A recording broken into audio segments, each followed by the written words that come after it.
How prayer and meditation help establish a connection with God. Prayer and meditation are two of the most important practices in the lives of many spiritual people. Both help establish a deeper connection with God and with oneself, but they do so in different ways. Prayer allows a person to communicate with God, to express their thoughts, desires, and gratitude, while meditation helps focus and listen to the inner voice, which is perceived as the voice of God. During prayer, one learns and attempts to speak with God. During meditation, one learns and attempts to listen to what God is saying. A professor from Thomas Jefferson University in the USA used MRI research to demonstrate that prayer and meditation, including autogenic training, truly have a healing effect on a person. The study showed that people who pray regularly undergo a number of changes in the brain. Their frontal lobes and the areas responsible for communication and speech increase in size. It can be said that prayer affects the brain like strength training affects the muscles of the body. The brain develops. It gains greater control over the body, which truly allows the organism to activate necessary restorative processes to heal from illness. The doctor conducted an experiment. He gathered a group of people with memory issues. These individuals prayed and meditated daily. They were observed for 8 weeks, practicing 12 minutes per day. After this period, the professor saw through the research results that the health indicators of the participants had improved.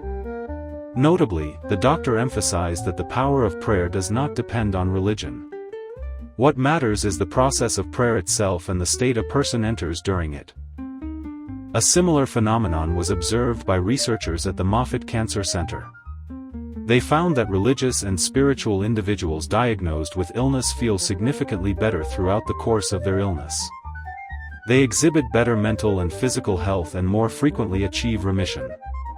Thus, scientists concluded that prayer and meditation truly have a positive effect on the human being. During such practices, the brain changes its structure, becomes more complex and developed, takes control of the illness, and directs all of the body's resources toward healing. Which is more beneficial for the body, prayer or meditation?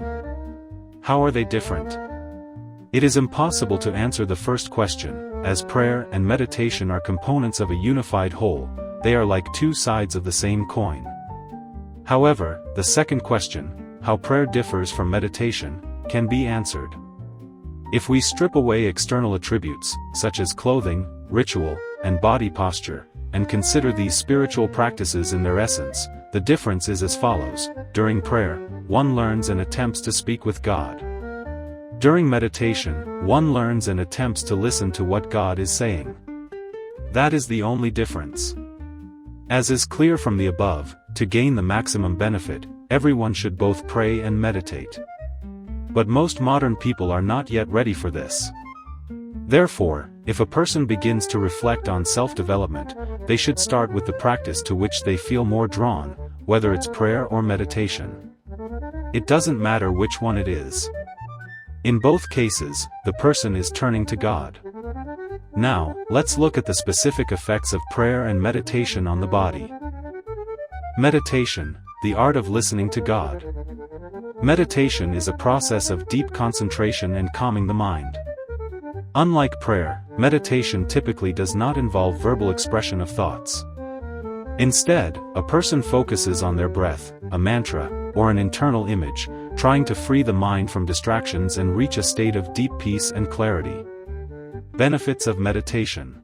Mental peace. Regular meditation helps reduce stress and anxiety, improve concentration, and enhance mental clarity.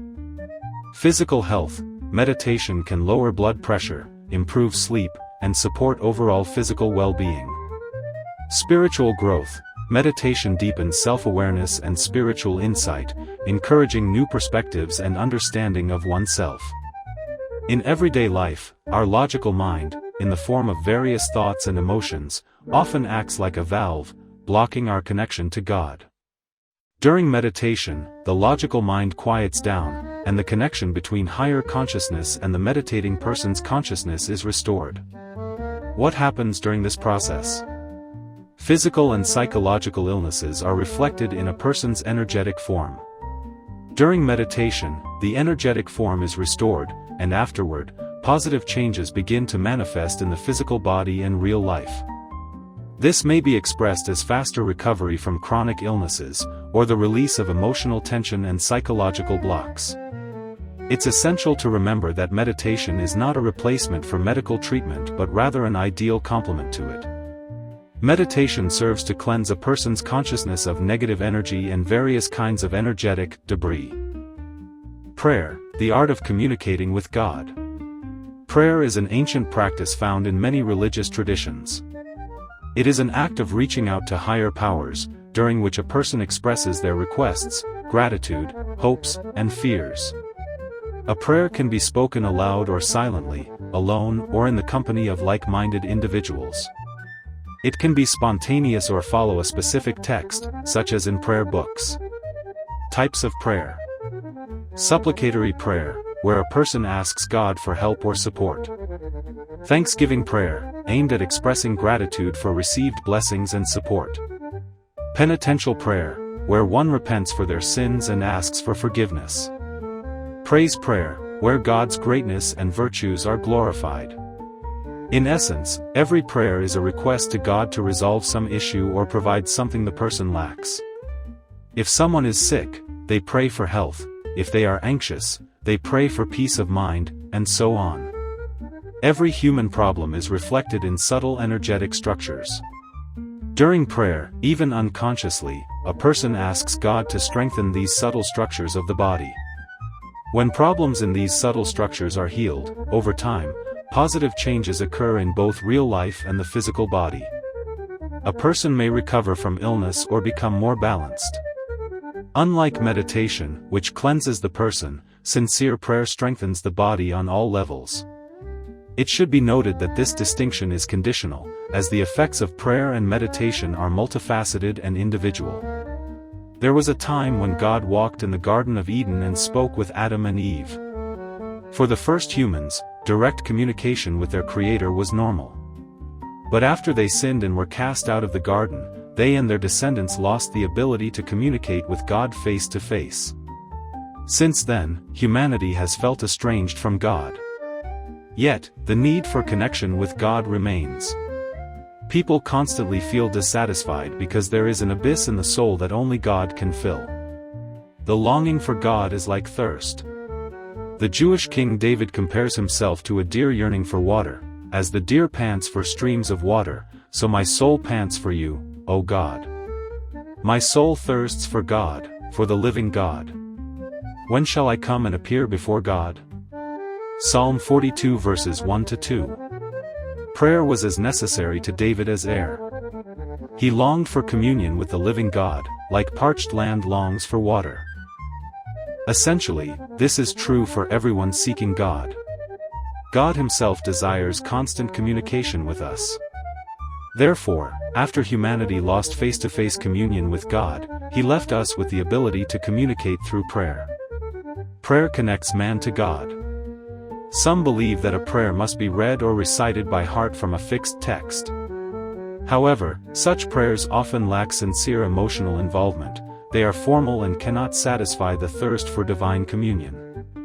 The words without thoughts never to heaven go, says the king in Shakespeare's Hamlet.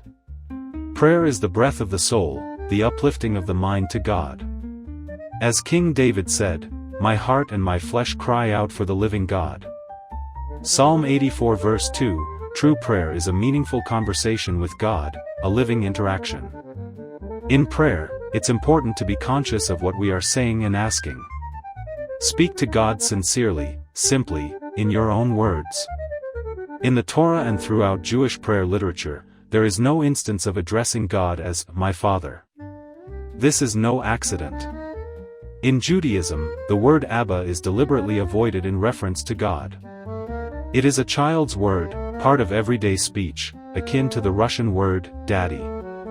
In Jewish understanding, God is a righteous judge, stern and demanding. In his Psalms, David most often used the address, "O God." In his penitential prayer, David says, "Have mercy on me, O God," Psalm 51 verse 1. The point of prayer is not to inform God of something He does not know. He knows our needs. We don't pray to remind him of what he has forgotten. David said of God, "All my springs are in you." Psalm 87 verse 7, all our blessings come only from God.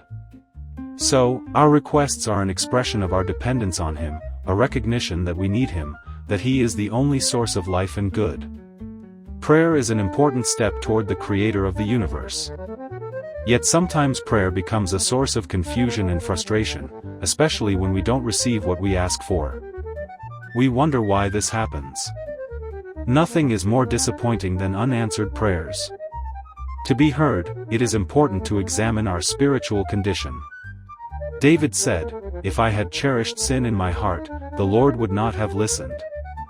Psalm 66 verse 18, of course, we all make mistakes, but we must not try to hide or stubbornly continue living with unrepented sins. If we expect to be heard by God, we must honestly confess our sins to him and forsake them. Believers say, to hold a grudge and pray is like sowing seeds in the sea and expecting a harvest. To study the phenomenon of prayer, scientists have turned to advanced technologies. As early as 1986, a neurophysiologist recorded the first EEG of priests during prayer. The results were sensational and accepted at a global psychiatric symposium, though the scientist in the USSR was nearly fired. The study showed that brain activity during prayer almost disappears, it decreases by a factor of 10. When awake, an adult's brain operates at about 12 Hz. During prayer, the EEG recorded activity around 3 Hz, levels typical of unconsciousness.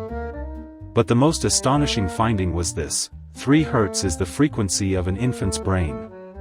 Through prayer, an adult returned to a state of infancy, to primal purity. British scientists at the Brain Study Centre in Cambridge conducted an experiment with 20 volunteers, 10 deeply religious, and 10 atheists.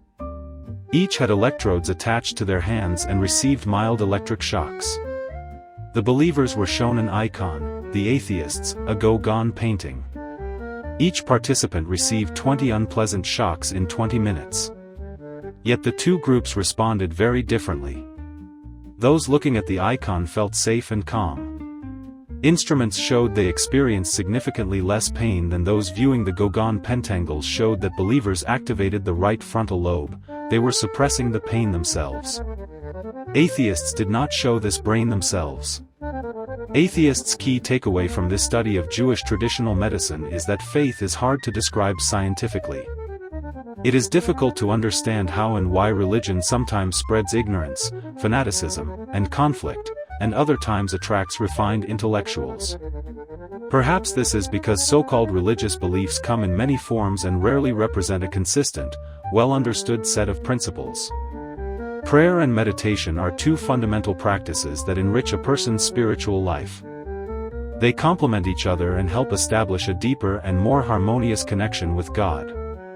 In prayer, a person learns to speak with God. In meditation, they learn to listen to what God is saying. Both approaches are essential for spiritual growth and harmony, and the choice between them depends on personal preferences and spiritual needs. My grandfather and my father always told me, God may have many names, but there is only one faith in God.